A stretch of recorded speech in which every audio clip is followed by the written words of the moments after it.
This is the Business Corner with Sandrine Rattan on Power 102.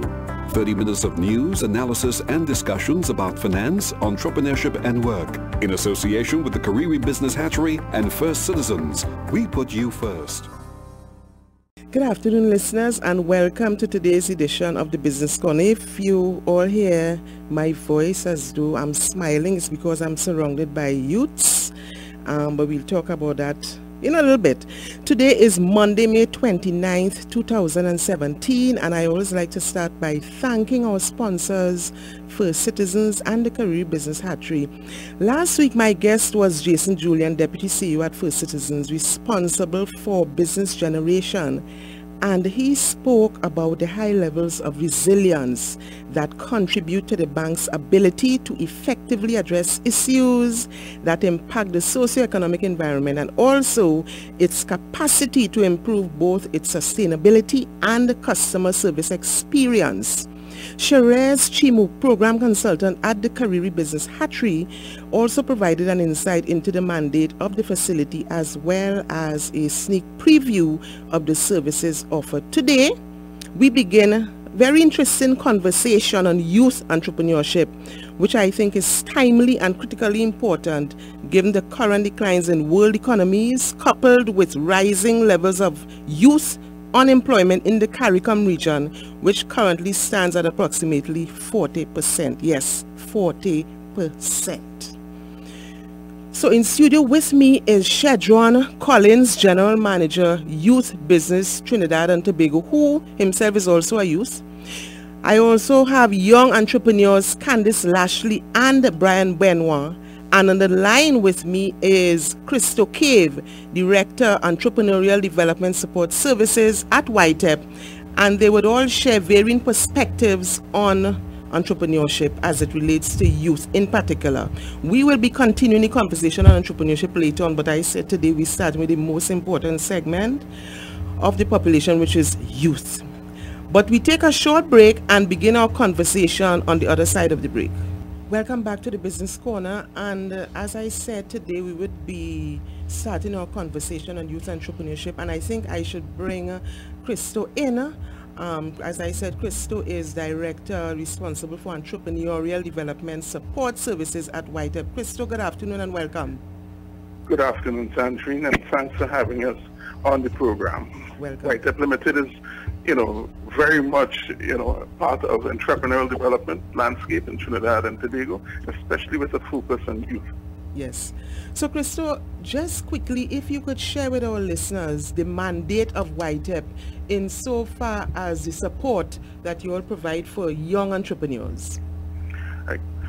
YTEP's mandate is essentially to provide vocational skills training for youth in Trinidad and Tobago.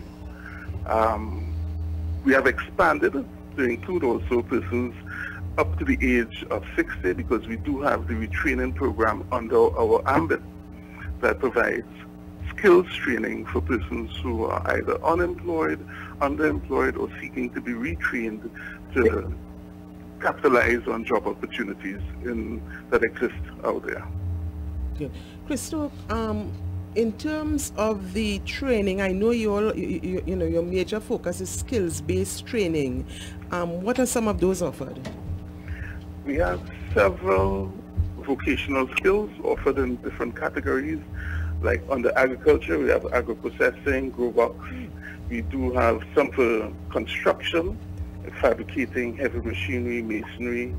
Some in the creative industries, dressmaking, event decorating, event management, fabric design, festival arts, garment production.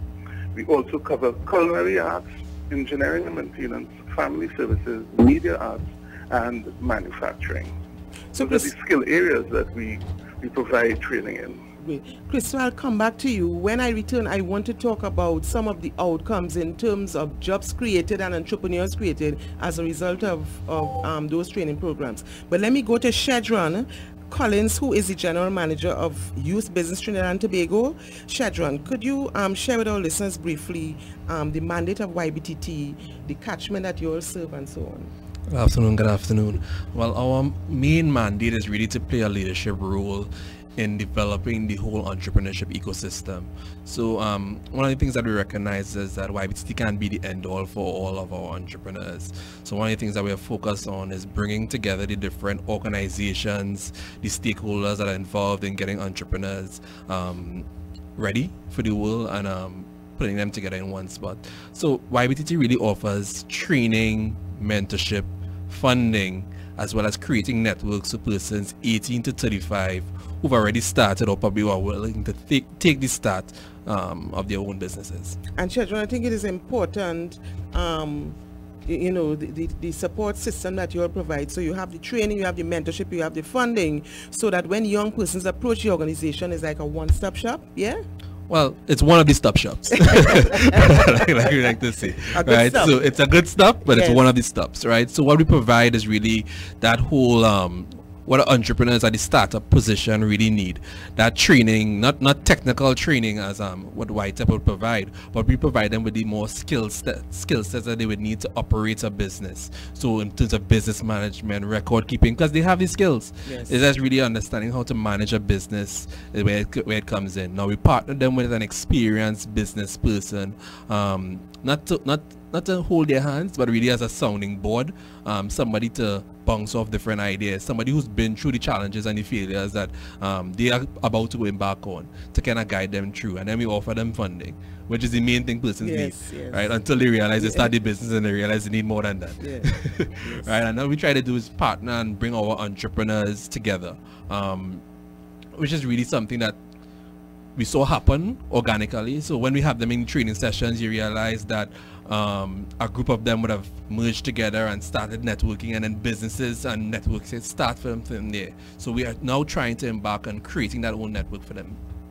And Sandrine, later on I understand there is an event happening on the 30th of June focusing on the whole networking element of stakeholders, sort of bringing them in one dedicated space so that entrepreneurs can connect in a real sense. But we will come back to that. Let me go to my young entrepreneurs who are dressed in their branded outfit, Benoit Academy of Steel Pan and Candace's Snow Biz. Full-time entrepreneurs, no sideline business. So let me talk to Brian. Let me bring Brian in.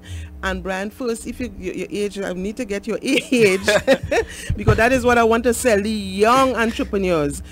Talk about that, Brian, in terms of your business. What influenced you to become your own boss? Sure. Well, good day, everyone.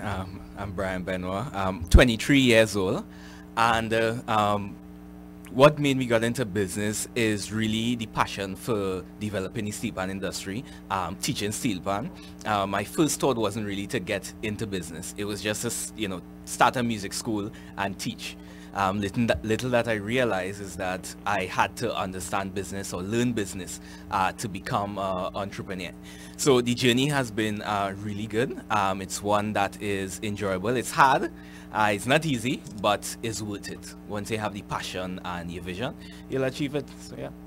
And yes, let me also say that these two young entrepreneurs were supported by Youth Business Trinidad and Tobago, and to me, they operate as ambassadors for young, for youth entrepreneurship. Yep. So let me jump straight to Candace. Candace Lashley. Hi, tell us about Candace your business. Lashley. Yes. Creative Connections, Tasty Creations, known in the street as Candy's Snowbiz. This business came from so far. Actually, it was coming from a YBTT class. I attended an expo at Center Excellence and I saw the brand Snowbiz, which I fell in love with immediately. I just have a passion for business. Since I knew myself, I was always into something business-wise. And on that journey, I must say YBTT has mentored finances, everything along the way. And I would like to also encourage everyone at the age of 32, there has been challenges, lots of challenges, and persevere. Don't give up, keep going, no matter everybody around you may say stop, don't do it, you are failing, but also follow your inner heart. Some part of you will know this is what and love what you do. Love what you do. If you don't love it, don't do it. All right? And I just want to add to what Candice just shared. I am not going to sit here neither with Sandrine or even Christo and tell the national community that entrepreneurship is an easy road. It's not an easy road. It's a road full of challenges, but once you are focused, and I think it's time to bring Sandrine in because he always talks about that in terms of the pain that you may get, but it's all about growth and experience and so Sandrine. I mean, entrepreneurship globally isn't easy, and being in Trinidad makes it a little difficult again. added that piece. Globally, when you're dealing with statistics that say 9 out of 10 businesses fail, and you're thinking to yourself, I really want to get into this drama. I really want to get into this. And being at the age of, well, let's say between 18 and 35 for our young persons getting into business, and you're wondering, the first thing your people will ask, you have enough experience getting into business, right? And I always tell them, how do you get experience? Diving in head first, right? So don't listen to the statistics saying 9 out of 10 businesses fail. But out of those 9 businesses that fail, how much of them actually start back?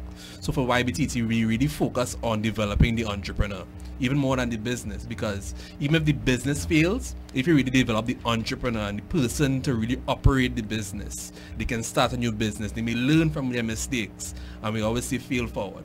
Yes, yes. Christo, I'm back with you. Yes, good. Christo, let's talk about some of the businesses that may have emerged as a result of the training that you all facilitate. Oh, certainly there are several on different levels. We have persons coming out with their own food business, restaurants, small restaurants. We have individuals involved in woodworking, some car repairs, persons who have done graphic arts with us as a skill and turned that into a business. We have many, many persons who have pursued businesses in the area of patient care, establishing their own operations at home. So there are numerous ventures that young persons have embarked on and that are quite successful through trading with White Up Limited. Thanks, Christo. Okay, we take a short break, and on the other side of the break, we will talk a little bit about growth in businesses, and I would have Sandrine talk about that and some of the experiences in terms of that whole growth process.